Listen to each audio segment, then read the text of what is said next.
తెలిసే కదా ఈ విడి విడి అడుగులు ఒకటై పరుగులు పెడితే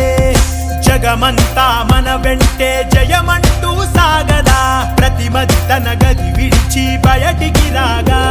ఈ హృదయం ఇక విశాలమే